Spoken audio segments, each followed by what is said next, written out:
केंद्र सरकार ने वन नेशन वन इलेक्शन को लेकर बड़ा कदम उठाया है और इसके लिए कमेटी का गठन किया गया है, लेकिन इसे लागू करने में कई मुश्किलें आड़े आ सकती है। वन नेशन वन इलेक्शन पर प्रोफेसर संजय कुमार से हमारे संवाददाता ने खास बातचीत की है। रिपोर्ट देखिए।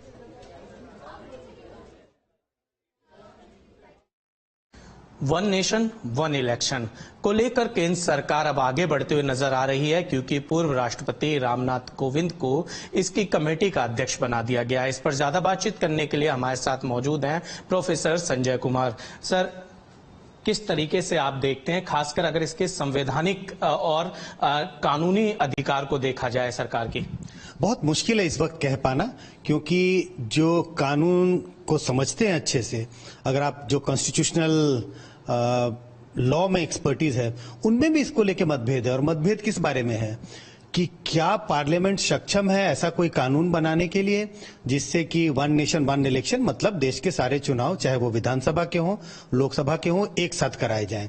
कुछ का मानना है कि पार्लियामेंट ये लॉ पास कर सकती है, कुछ ऐसा कहते हैं कि कम से कम आधे स्टेट्स के लेजिस्लेचर से रजामंदी जरूरी है।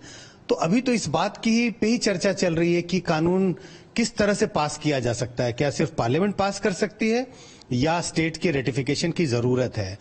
तो कई तरह के कानूनी दांव पेच हैं इसमें।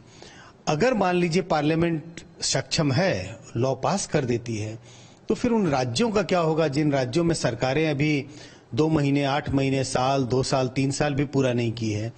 क्योंकि किसी भी कानून के तहत कम से कम आज जो संविधान में प्रावधान है उसके तहत केंद्र सरकार राज्यों की सरकार को बेवजह नहीं गिरा सकती। मुझे लगता है ये इतना बड़ा मुद्दा है जिसको कानून से हल कर पाना मुश्किल है। आपको सहमति बनाने की जरूरत पड़ेगी, सर्वसम्मति की जरूरत होगी। आपको मुख्यमंत्रियों को, अलग अलग पार्टी के लोगों को कहना पड़ेगा। क्या ऐसा लगता है कि बीजेपी शासित राज्यों को छोड़कर विपक्ष जो है तमाम, उनको मना पाना, उन विधानसभा को तैयार कर पाना?